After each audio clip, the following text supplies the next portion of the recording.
Jujutsu Kaisen का season 3 अब नज़दीक है और हम लोगों ने इसका काफ़ी बेसब्री से इंतज़ार किया है। मैं बता नहीं सकता कि मुझे इसकी स्टोरी और एनिमेशन काफ़ी ज़्यादा बेस्ट लगती है। अब आप लोग भी सीजन 3 देखने जा ही रहे हो तो उससे पहले की स्टोरी आपको पता होनी चाहिए, क्योंकि अगर आप बिना सीजन 2 की स्टोरी जाने सीजन 3 में कूद जाएंगे तो आपको घंटा कुछ पल्ले नहीं पड़ने वाला। इसलिए आज हम आपके लिए लाए हैं सीजन 2 के शिबुया इंसिडेंट की शॉर्ट एक्सप्लेनेशन, जिसको समझने में आपको आसानी होगी और आपका टाइम भी बच जाएगा, क्योंकि अगर आप सीजन 2 देखने जाओगे तो उसमें आपके बहुत सारे घंटे खराब हो जाएंगे। और हम आपको यहाँ पर कुछ ही मिनटों में सीजन 2 के शिबुया इंसिडेंट की स्टोरी को एक्सप्लेन कर देंगे। शिबुया इंसिडेंट के बाद जो आर्क होने वाला है वो क्लीन गेम आर्क है, जो जुजुत्सु काइसन का काफी बड़ा आर्क माना जाता है और इसमें हमें काफी ज्यादा नए कैरेक्टर्स देखने को मिलेंगे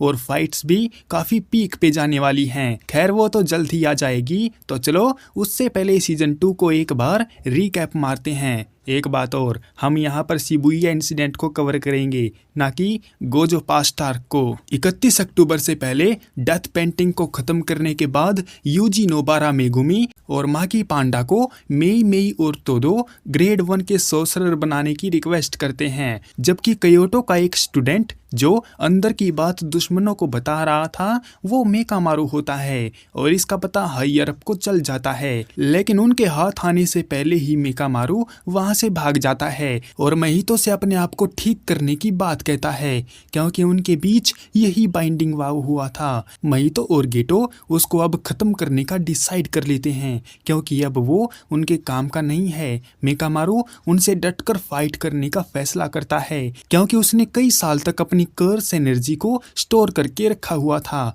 और वो अपने सालों की एनर्जी का इस्तेमाल करके महितो से लड़ने लगता है। हालांकि उसकी कर्स एनर्जी महितो पर भारी तो पड़ती है, लेकिन जब महितो अपना domain expansion self embodiment of perfection को एक्टिवेट करता है तो सारी कर्स एनर्जी धरी की धरी रह जाती है और मेकामारू को हार का सामना करना पड़ता है। लेकिन मरने से पहले मेकामारू ने अपने आप को कई सारे छोटे छोटे रोबोटिक डिवाइसेज में डाल दिया था, जैसे मार्वल सिनेमैटिक यूनिवर्स में उस डॉक्टर ने अपने आप को कंप्यूटर में डाल दिया था। मेकामारू गेटो के प्लान के बारे में गोजो को बताना चाह रहा था, लेकिन उससे पहले ही उसकी फाइट हो गई और इसी फाइट में गेटो ने उस कर्टन को भी चेक कर लिया जो वो शिबुया के ऊपर लगाने वाला है। इसके बाद 31 तारीख आती है जब शिबुया में हैलोवीन की पार्टी ऑर्गेनाइज होती है। सैकड़ों लोग इस पार्टी को एंजॉय करने आए थे, पर तभी गोजो को कैद करने के प्लान के अनुसार शिबुया के ऊपर हाई लेवल का कर्टन लगाया जाता है और सैकड़ों लोग शिबुया के मेट्रो स्टेशन के अंदर खींचे चले जाते हैं और अफवाहें फैल जाती हैं कि वो तब तक यहाँ पर बंद रहेंगे जब तक गोजो सातोरू आकर उनको बचा नहीं लेता। लोगों को बचाने के लिए जुजुत्सु सोर्सरर कर्टन के बाहर आकर खड़े हो जाते हैं, जिनमें अत्सुया कुसाकाबे और जेनिन क्लैन का हेड नाओबिटो जेनिन भी शामिल होता है। हालांकि ये कर्टन जुजुत्सु सोर्सरर को तो अंदर जाने की परमिशन देता है, लेकिन आम लोगों को अंदर आने के लिए अलाव नहीं करता। इसलिए इस बात की जड़ तक जाने के लिए गोजो कर्टन के अंदर चला जाता है, जहां पर वो 2 कर्सेस को देखता है जिनमें हनामी जोगो और एक डेथ पेंटिंग शामिल होते हैं। वो तीनों मिलकर गोजो पर हमला कर देते हैं और उनके अटैक गोजो को हिट हों इसलिए वो डोमेन एम्प्लीफिकेशन का भी इस्तेमाल करते हैं, जिससे गोजो की इन्फिनिटी बाईपास हो सकती है। प्लान के मुताबिक गेटो ने सभी कर्सेस को वार्निंग दे दी थी कि वो बीच फाइट में अपने डोमेन एक्सपेंशन का इस्तेमाल ना करें, क्योंकि इसमें सभी लोग मारे जाएंगे और जब तक लोग बचे रहेंगे तब तक गोजो कुछ नहीं करेगा और जब सभी लोग मारे ही जाएंगे तो गोजो को भी अपने डोमेन एक्सपेंशन का इस्तेमाल करना ही पड़ेगा और अगर उसका डोमेन खुला तो वो इन कर्सेज के डोमेन पर डोमिनेट करेगा। बाकी बचे जुजुत्सु जादूगर भी कर्टन के अंदर आ जाते हैं, जहां पर यूजी की फाइट एक टिड्डे से होती है। यूजी उस टिड्डे को मार गिराता है और मेई मेई की फाइट एक स्पेशल ग्रेड के कर्स से होती है जो गेटो ने छोड़ा था। मेई मेई अपने भाई की मदद लेकर उसको मार गिराती है। मेट्रो स्टेशन के बीच E5F पर गोजो अपनी इन्फिनिटी का इस्तेमाल करके हनामी को कुचल डालता है। जोगो इससे डर जाता है। उसे लगता है कि गोजो अपने मार्शल आर्ट का इस्तेमाल करके उन सभी कर्सेस को पेल देगा। तभी उस फाइट में महितो भी एंट्री कर लेता है, जो ट्रेन भर के ट्रांसफिगर्ड ह्यूमन को वहां पर लाकर छोड़ देता है और वो ट्रांसफिगर्ड ह्यूमन उन सभी इंसानों पर हमला कर देते हैं। अपनी आंखों के सामने इंसानों को मरता देख गोजो से रहा नहीं जाता, तो वो अपने डोमेन एक्सपेंशन इन्फिनिटी वॉइड को 0.2 सेकंड के लिए एक्टिवेट कर देता है। इससे फायदा ये होता है कि सभी इंसान अपनी जगह पर फ्रीज हो जाते हैं और गोजो बिजली की रफ्तार से सभी ट्रांसफिगर्ड ह्यूमन को एक एक करके खत्म कर देता है, वो भी 299 सेकंड में। इस फाइट में गोजो काफी ज्यादा थक चुका था और इसी थकावट का मौका पाकर गेटो गोजो के सामने आ जाता है और प्रिजन रियल्म उसके आगे रख देता है।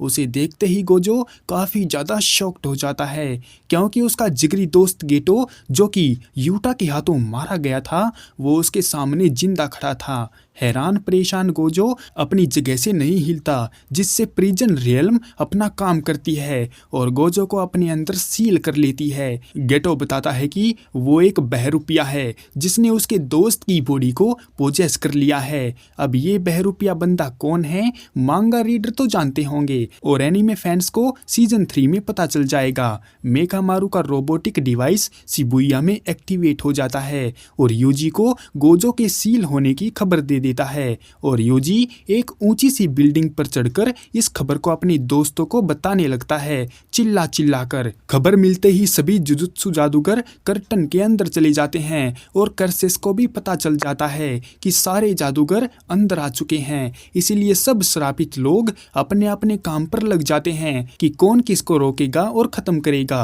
जुजुत्सु जादूगर प्लान बनाने लगते हैं कि वो कैसे गोजो को अनसील करवाएं और कैसे उन आम लोगों को उन कर्स स्पिरिट से बचाएं। यूजी और मेगुमी शिबुया पर लगे कर्टन को हटाने का काम करने लगते हैं। यूजी के जोर जोर से चिल्लाने की वजह से सभी कर्स यूजर एक्टिवेट हो जाते हैं और अपना भोकाल मचाने के लिए शिबुया में उतर आते हैं, क्योंकि जब तक गोजो मौजूद था तब तक उनकी बाहर आने में फटती थी, लेकिन अब तो वो राजा लोग हैं, अपने मन की करेंगे। उन्हीं में से 3 कर्स यूजर एक छत पर बैठे होते हैं, जिनमें दादी ओगामी अपने पोते पर जादू टोना करती है और वो किसी भी मरे हुए पर्सन की पावर को दूसरे इंसान में डालकर इस्तेमाल कर सकती है। दादी अपने पोते में जेनिन तोजी द ग्रेट सुपर ह्यूमन की आत्मा को रिकॉर्नेट करती है, जिसकी फाइट नानामी के चेले इनो से होती है, लेकिन बदकिस्मती से वो बेचारा मर जाता है। यूजी और मेगुमी की फाइट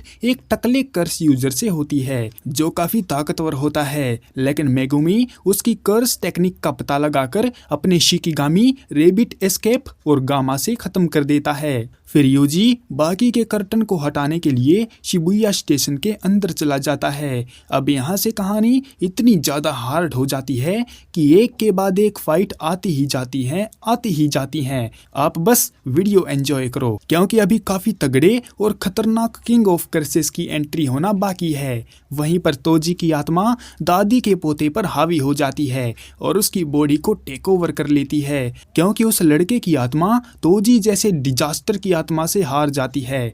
दादी के ऑर्डर के मुताबिक तोजी सभी सोर्सरर को खत्म करने निकल पड़ता है, मगर जाने से पहले तोजी दादी का भी काम तमाम कर जाता है। शिबुया में एक और कर्स यूजर भी घूम रहा है जो जादूगरों को खत्म कर रहा है और उसका नाम हारुटा शिगेमो है और इसने मैनेजर इजिची की भी जान ले ली। अब पता नहीं वो मरा है या जिंदा है। अब इसकी फाइट नोबारा के साथ हो जाती है। इस कर्स यूजर की तलवार कुछ स्पेशल है, मतलब अगर इसका यूजर इसको कहीं पर फेंक कर मार देगा तो ये अपने आप चलकर उसके पास आ जाएगी, यानी कि ये जीती जागती तलवार है। नोबारा उस पर काफी अटैक करती है, लेकिन वो हर एक अटैक को डॉज करता है और नोबारा से बचने के लिए वो एक बिल्डिंग में घुस जाता है, जहां पर वो धोखे से अकारी नित्ता को पकड़ लेता है और नोबारा को झुकने के लिए मजबूर कर देता है। पर तभी वहां पर एंट्री होती है अपने अपने कूल डूल केंटो नानामी की, जो उस कर्स यूजर हारुता को कुत्ते की तरह धोता है। नानामी का एक पंच इतना स्ट्रॉन्ग है कि वो एक ही अटैक में उसकी जान ले सकता है, लेकिन उसकी टेक्निक बीच में आ जाती है और उसकी जान बचा लेती है।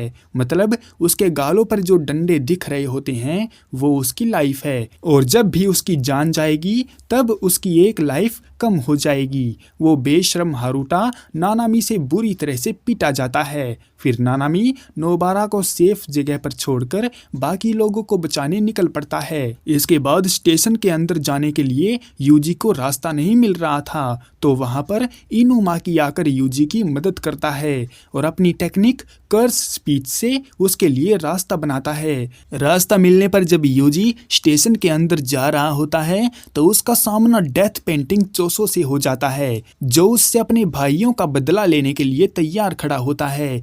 यूजी के आते ही चोसो उस पर पियर्सिंग ब्लड, सुपरनोवा और वर्ल्ड मैनिपुलेशन टेक्निक से अटैक करने लगता है। उनकी फाइट काफी खतरनाक जा रही थी और यूजी भी उसको काफी अच्छी टक्कर दे रहा होता है। इस फाइट में मेकामारू भी यूजी की मदद करता है, लेकिन इस फाइट में एक अजीब सी बात सामने आती है, क्योंकि जब वो दोनों लड़ रहे होते हैं तो अचानक से चोसो को एक फ्लैशबैक याद आता है जो कभी हुआ ही नहीं था। उसमें यूजी चोसो का भाई है और वो सारे भाई साथ में बैठकर खाना खा रहे थे।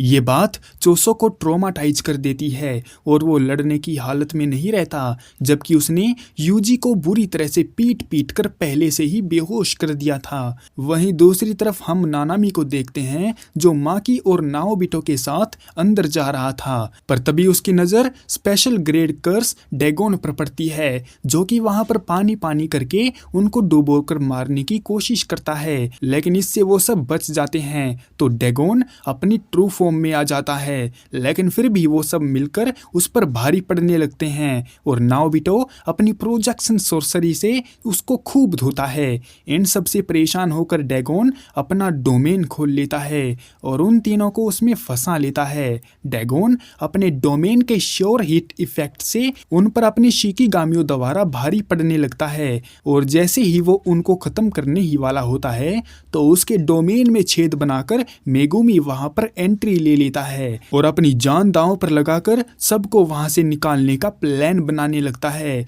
और जैसे ही डोमेन के अंदर एक होल बनाता है तो उनके निकलने से पहले ही बाहर की दुनिया से डोमेन के अंदर मेगुमी का डैडी तोजी अपीयर होता है। डैगोन उसे हल्के में लेता है और एक मामूली सा इंसान समझता है, लेकिन तभी तोजी माकी से उसका प्लेफुल क्लाउड छीनता है और डैगोन पर टूट पड़ता है, क्योंकि उन सब में सबसे ताकतवर वही था और डोमेन भी तो उसी का था। तोजी हंसते हंसते काफी आसानी से ड्रैगन को चीर फाड़ देता है, उसके मरते ही उसका डोमेन टूट जाता है और वो सब लोग स्टेशन के अंदर होते हैं। डैगोन के मर जाने पर वहां सबसे ताकतवर अब मेगुमी बचा था, इसीलिए तोजी उससे फाइट करने लगता है और उन तीनों के पास जोगो आ जाता है। और जब उसको डैगोन के मर जाने का पता चलता है तो जोगो उन तीनों को जला डालता है।